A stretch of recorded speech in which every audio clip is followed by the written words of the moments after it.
Hi, I'm Chris Green, the History Chap, telling stories that bring British history to life. The Battle of Khambula, fought on the 29th of March 1879, was the turning point in the Anglo-Zulu War. After 3 defeats, the British finally turned the tide against an enemy that they had severely underestimated, to their cost. It was the beginning of the end for Zulu independence. On the hilltop at Khambula in northwestern Zululand, an army of 20,000 Zulus charged 2,000 British. The pride of the Zulu Army, those warriors who'd inflicted that famous defeat on the British at Isandlwana, flung themselves against the entrenched British position. But unlike that defeat, this time the British commander, Colonel Sir Evelyn Wood, a man who'd been awarded the Victoria Cross during the Indian Mutiny and who'd survived being trampled by a giraffe, was ready for his Zulu enemy. Lagering his wagons on high ground, he sent out his mounted forces under Colonel Redvers to goad the Zulus into attacking before they were ready. The British redcoats then laid down a withering fire on a narrow front, and despite using captured Martini Henry rifles from Isandlwana, the Zulus couldn't break through. As the exhausted Zulus finally broke, Wood's cavalry pursued them for miles until nightfall. They left behind 1,500 of their comrades dead. It ripped the heart out of King Cetshwayo's army. After the ignominy of Isandlwana, British commander Lord Chelmsford finally had a victory. With more and more reinforcements arriving in South Africa, the writing was on the wall for the brave Zulus. Lots of you, rather like me, are fascinated by the Anglo-Zulu War. I don't know, maybe it's childhood memories of watching the epic war film Zulu. Or maybe it's the huge respect that many people have for the Zulus defending their homeland against an industrially superior enemy and still, nevertheless, defeating them. This short war is one that people love to learn about. Now, I've made a whole series of videos about the events and battles in this war, such as the 3 Zulu victories, or British defeats, whichever way you look at them, at Intombe, Isandlwana, and my most recent story about Hlobane. Naturally, I have also an episode about Rorke's Drift, as well as what happened to the Victoria Cross recipients after that battle. Spoiler, the Victorian Army wasn't good at looking after its veterans. There's also a slightly bizarre story about Napoleon Bonaparte's great-nephew, the Prince Imperial, being killed whilst accompanying the British Army here in Zululand. So please do check them out afterwards. I've posted links in the description below. Today's episode is all about the battle where the British finally turned the tide and proved that despite their valour, the Zulu warriors were not invincible. This is the Battle of Khambula. If you recall from my most recent Zulu War episode, on the 28th of March 1879, just one day before this battle, the British had suffered their 3rd defeat at the hands of the Zulus, at the Battle of Hlobane. Lord Chelmsford had originally invaded Zululand in January 1879 in a 3-pronged attack. His own central column, Colonel Pearson's coastal column, and Colonel Sir Evelyn Wood's No. 4 column in the northwest. Evelyn Wood is an incredible character from Victorian Britain. A veteran of the Crimean War, initially as a sailor, he had also seen action in the Indian Mutiny, where he had been awarded the Victoria Cross. He had survived being trampled on by a giraffe that he was riding on for a bet, and was a member of General Sir Garnet Wolseley's Ashanti Ring. I've told his story in a separate episode, and again, I'll put a link to that one in the description. Chelmsford had famously divided his own column as he searched for the Zulu Army, and his camp at Isandlwana had been attacked and nearly 1,500 British and colonial troops wiped out. Meanwhile, Colonel Pearson had ended up besieged at Eshowe, a story which I will share with you in another episode coming soon. And then on the 28th of March, Evelyn Wood's column had suffered a near disaster at Hlobane.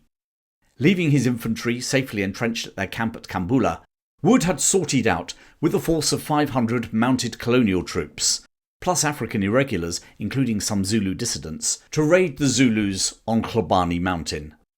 The men left at Khambula Camp that morning watched the mounted men disappearing with some wistfulness that they were missing the action, and very little concern that things would go anything other than according to plan.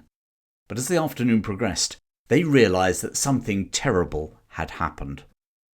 Exhausted troops started to drift back into the camp. Some were wounded, many were sharing their mounts with other fugitives. The raid on Hlobane had turned into another British defeat. Whilst fighting local tribesmen up on the mountain, the main Zulu Army, over 20,000 strong, arrived, and Colonel Redvers-Buller only just managed to get his men off the mountain in time. As it was, 90 colonial troops from the British force were killed in the desperate flight, and now that Zulu army was heading straight towards them. Despite the reversal at Hlobane, Colonel Evelyn Wood was confident that he could defeat the Zulus here at Khambula. You can almost hear the alarm bells ringing when 19th century British commanders are confident about victory. But there were grounds for that optimism. For a start, unlike the colonial force that had been set upon that day, his camp at Khambula was comprised of 2 regular regiments from the British Army, the 90th Perthshire Light Infantry and the 1st Battalion, 13th Regiment of Foot, later the Somerset Light Infantry. And they were accompanied by the Royal Artillery, with 6 7-pound guns, plus 2 rocket batteries. Apart from those British troops, there were also about 500 mounted troops and some irregular Africans too. All in all, a force of 2,086 men, a third bigger than the garrison that had been wiped out at Isandlwana. And unlike Isandlwana, Colonel Evelyn Wood had constructed a tighter and more defendable position here at Khambula.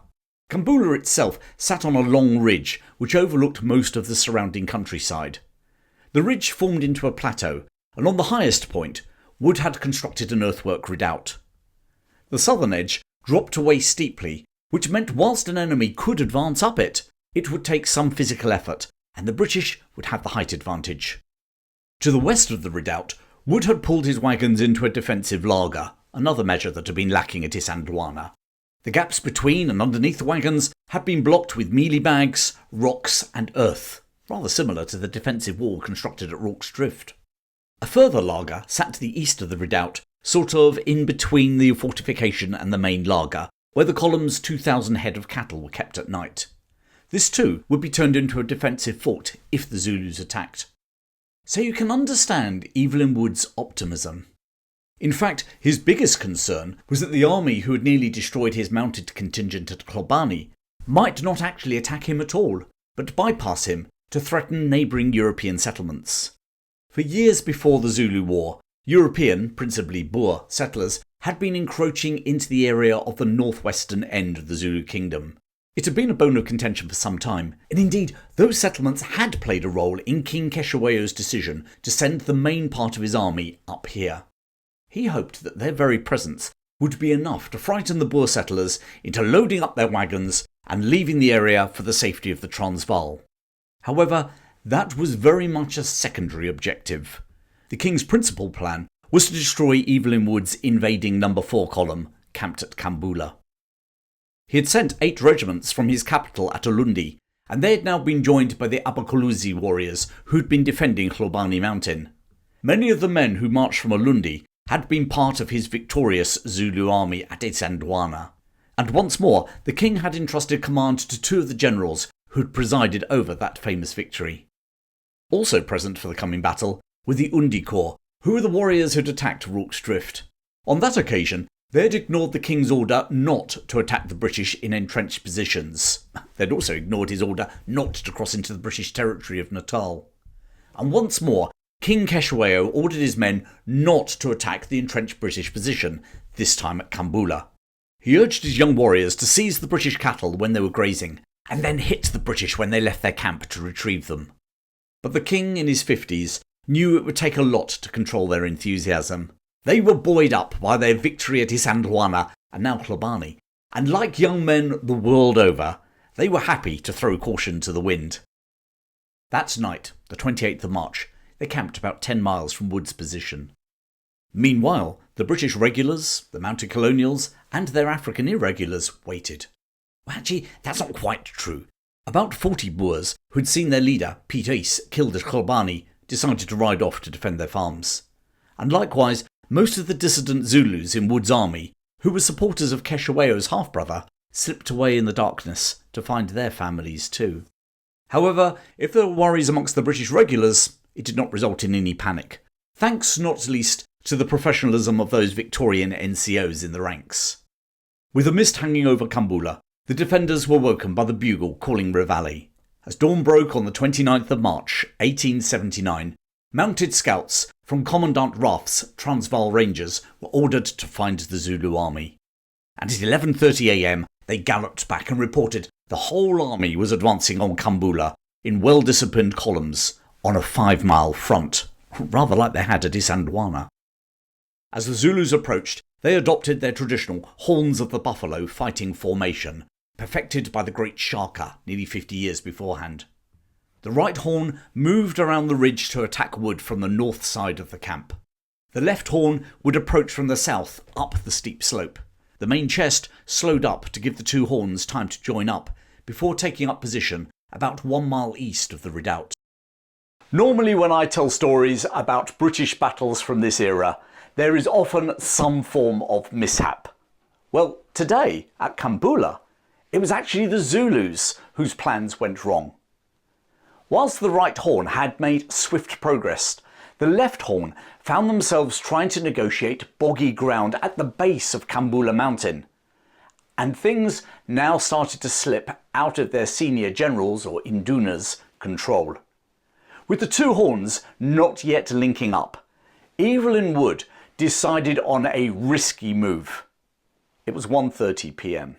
He ordered Colonel Redvers-Buller to take a force of mounted troops towards the right horn to provoke them into an attack. Buller rode out with about 100 men and fired a volley at close range into the waiting Zulus. It had exactly the effect that Wood had hoped for. Whilst the king had ordered his troops not to attack entrenched positions, and his generals here at Khambula had ordered no advance until the horns had joined up, the men of the right horn decided to take action. Zulu oral history says that the young warriors, in their enthusiasm, simply ignored their older commanders. Shouting, "We are the boys from Isandlwana," they charged. With thousands of Zulus racing towards them, the mounted men leapt into their saddles and galloped as fast as they could back to safety. However, some of the British managed to find their own boggy ground, and as their horses floundered, the leading Zulus caught up with them. 2 riders were pulled to the ground and finished off by the enraged warriors. George Mossop of the Frontier Light Horse had a narrow escape. You might remember him from my story about Hlobane, where he escaped by the skin of his teeth, but his brave pony, named Warrior, had died. Well, he was now on a new mount, which had bolted before he could get into the saddle. The teenager held onto the horse's neck, being dragged along in front of the chasing Zulus. Suddenly, Captain Arthur Oldham rode across his path to stop his horse, and Mossop was able to finally clamber up. Trooper Thomas Peterson of the Frontier Light Horse also found himself in difficulty. Born in Bootle near Liverpool in 1841, he had enlisted in the Royal Navy when he was 16. Buying himself out, he'd then joined the Merchant Navy, and by the late 1870s was living in Port Elizabeth in the Cape Colony. He had joined the Frontier Light Horse and served during the 9th Frontier or Xhosa War. Now as he galloped from the advancing Zulus, he was thrown from his horse and fractured his leg in 2 places. It would later have to be amputated. Lieutenant Colonel Russell rode to his aid. Now, do you remember him from the Hlobane episode? Following an order from Sir Evelyn Wood, Russell had withdrawn his column off the mountain, leaving Buller and his men to fend for themselves. Russell claimed that Wood's message to take up a covering position was ambiguous. It just so happened that his misinterpretation enabled him to avoid the Zulus. It was a cloud on his career that Russell never removed. Maybe this action, riding back to Peterson, was an act of atonement. Or maybe it was just an act of a brave man. What do you think? Type yes if you think he was brave, and no if you think he had a guilty conscience. Anyway, let's crack on. In something akin to a comedy of errors, having helped Peterson to remount, Russell's own horse started to rear up and he couldn't escape. Lieutenant Brown, on secondment from the 24th Regiment, now went to Russell's aid. But before he could help, Russell's horse bolted across the line of advancing Zulus, with Russell holding on for dear life. Brown and a mounted Basotho, Troop Sergeant Major Liada from the Natal Native Horse, caught up and steadied the horse whilst Russell climbed into the saddle. Brown was awarded the Victoria Cross, both for this action and also his bravery at Hlobane the day before. Troop Sergeant Major Liada was awarded the Distinguished Conduct Medal, the DCM. And you can't help thinking that if we weren't in 1879, this brave black soldier might very well have received the Victoria Cross. Interestingly, Wood didn't recommend Russell for a VC, despite going to Peterson's rescue. Now, I guess we'll never know his reason, but maybe he blamed him for the debacle at Hlobane. The three men reached the safety of the laager just as the artillery fired a round of case shot just over them at the oncoming right horn. The case shot, exploding over the heads of the Zulus and showering them with small lead balls, should have blunted their attack. But as we've seen before, the Zulus take a lot of stopping. George Mossop, who was now back in the laager, had climbed into a wagon that formed part of the defensive perimeter. Tearing a hole in the canvas, he joined in the firing as the Zulus advanced. He then felt a shudder as the enemy crashed into the sides of the wagons. A few Zulus even managed to break through before being bayoneted by men from the 13th. But apart from those warriors, the laager did its job, and slowly, under sustained volley fire from the British, the Zulus started to fall back. But they were not beaten. Having regrouped, they charged again. Both journalists and British soldiers afterwards spoke of their admiration for the Zulus' courage. But yet again, against that disciplined rifle fire, and with their inability to get into the laager and fight hand to hand with their assegais, the Zulu right horn was getting nowhere and started to retire. It was now 2:15 p.m, and as the exhausted right horn fell back, the left horn had finally reached dry land at the bottom of the opposite slope and swiftly started to advance up towards the British. Whilst individual Zulus were, as ever, proving how brave they were, the overall attack had broken down into a piecemeal action, and this lack of coordination enabled Wood to swing his guns round to face the new attack, as well as keeping the main chest of the Zulu army at bay. Eventually the left horn reached the rim of the Khambula Ridge. The Undi Corps, the men who'd fought at Rorke's Drift, now attacked the cattle laager, which was being defended by a company of the 1st Battalion, 13th Regiment of Foot. The 13th would in a couple of years' time become the Somerset Prince Albert's Light Infantry.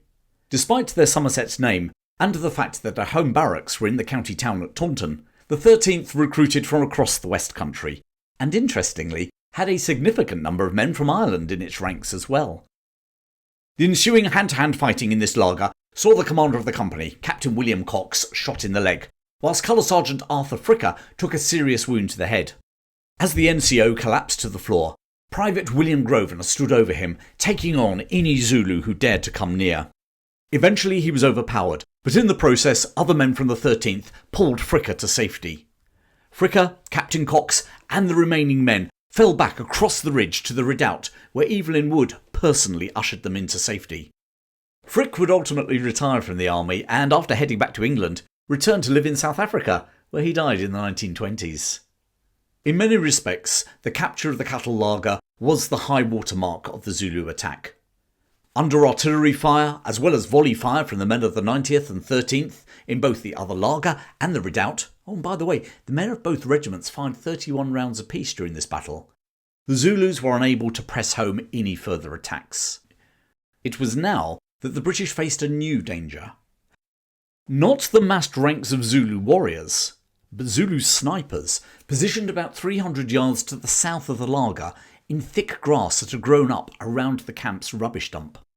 There is a moment in the film Zulu where Zulu snipers also open fire from the hill above the mission station, and Michael Caine famously asked where the Zulus had got the rifles, and he's told they were off his dead comrades at Isandlwana. As the Zulus attacking Rorke's Drift hadn't been in the main battle at Isandlwana and had therefore not acquired any captured British rifles, that is not historically accurate. However, here at Khambula, the Zulus were indeed using Martini Henry rifles captured at that victory. Whilst they fired with great enthusiasm, the Zulus hadn't mastered these rifles with any particular accuracy. Nevertheless, as bullets whizzed around in the relatively confined space, they did start to hit the British garrison. Private Albert Page, of the 1st 13th, ran across the bullet-swept ground to rescue a Swazi warrior, fighting on the British side as part of Wood's irregulars, who'd been hit by a bullet. It's an interesting human story that in the same battle, where Troop Sergeant Major Liada was overlooked for a VC, possibly because he was a Basotho, Here we have an ordinary British soldier risking his life to rescue a Swazi warrior. And for that act of bravery, Private Page received the Distinguished Conduct Medal. With the right horn taking cover about half a mile from the laager and the left horn pinned down in the cattle laager, the main chest of the Zulu Army launched their attack. Once more, Wood was able to shift his artillery and much of his infantry fire to meet this latest threat. And once more, Zulu bravery couldn't trump British firepower, and they were driven back and took cover in a rocky fold. And from there, more snipers, using more captured Martini Henry rifles, fired on the British. But the momentum had gone from the Zulu attack. Wood noticed several Indunas trying to coordinate the Zulu impi. Taking his orderly, Private Fowler's rifle, he calmly shot 2 of them before handing it back to the bemused private. He now ordered the 90th to clear the cattle laager with a bayonet charge.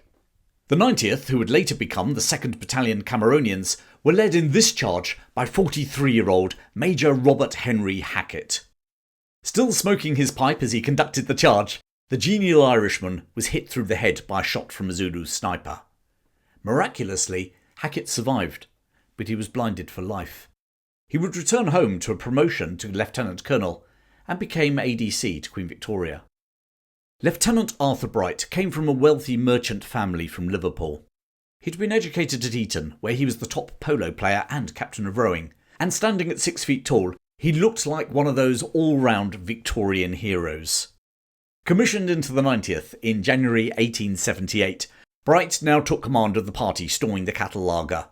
But almost immediately, he too was hit by a sniper. In his case, he was shot through both legs. With casualties mounting, Wood ordered the 90th to withdraw. Lieutenant Bright was carried back to the surgeon's tent in the main laager. There a surgeon dressed his leg, but failed to notice the injury in the other one. 22-year-old Lieutenant Arthur Bright died that night from blood loss. There's a plaque to him in the family church in St Matthew's and St James in Liverpool. With the biggest nuisance coming from the snipers, Wood ordered his men to concentrate fire on the rubbish dumps behind the main laager. Swiftly the Zulu shots were silenced, and afterwards over 50 Zulu dead were counted in the grass. A final charge from the Zulu chest achieved nothing, and around the battlefield the Zulus began to lose heart. Not only had they lost many of their comrades without achieving a victory, but they'd been fighting for 3 hours. And prior to this battle, they'd run 70 miles from Ulundi in just 3 days, fought the British at Hlobane, and it was now 3 days since most of them had eaten. Despite their bravado as the boys from Isandlwana, they were spent. All around Khambula, they started to fall back. It was 5:30 p.m. Wood ordered the guns to fire canister into the retreating Zulus before unleashing his mounted troops under Cecil Darcy. Darcy had narrowly missed being killed at Hlobane the previous day when he was rescued by Redvers Buller. Now, with a shout of "No quarter, boys, and remember yesterday," he led the charge. For the next hour, until it was dark, they chased the Zulus for up to 7 miles. 750 Zulu dead lay around the camp at Khambula, and possibly a similar number were written down. Including wounded, Zulu casualties are estimated to have been 3,000. British losses, on the other hand, were just 18 dead and 65 wounded, 3 of whom would die later from injuries. The British had achieved a decisive victory. The Zulu winning streak had come to an end. But that British victory at Khambula was marred in controversy. Private John Snook of the 13th Regiment from Tiverton in Devon wrote a letter to the landlord of the Royal Oak in his hometown. It headed "A Tiverton Soldier Under Fire at the Zulu Wars." He gave an account of the battle and of the Zulus being hunted down afterwards. And then, controversially, he mentioned that on the day after the battle, 8 miles from the camp, the British came across 500 Zulu wounded, begging for mercy. He recounted that after Isandlwana, they weren't given any mercy. Snook's letter ended up in the hands of the Aborigines Protection Society, and from there was seized by Liberal Party leader William Gladstone. The account was debated in the House of Commons, and the commander of the British Army in Zululand was told to report on the allegations. By now, Chelmsford had been replaced by General Sir Garnet Wolseley, who asked the commander on the ground for his opinion. Colonel Evelyn Wood. Now, I know you'll find this hard to believe, but Wood claimed that no Zulus had been killed at Khambula by white men except in action. Furthermore, he also stated that his black African irregulars had been rewarded for bringing in live Zulus, and therefore he had actually saved many Zulus from death. Was he really going to say anything else? On the other hand, there is some academic controversy about whether Snook was actually involved in the massacre, or simply relaying third-party stories.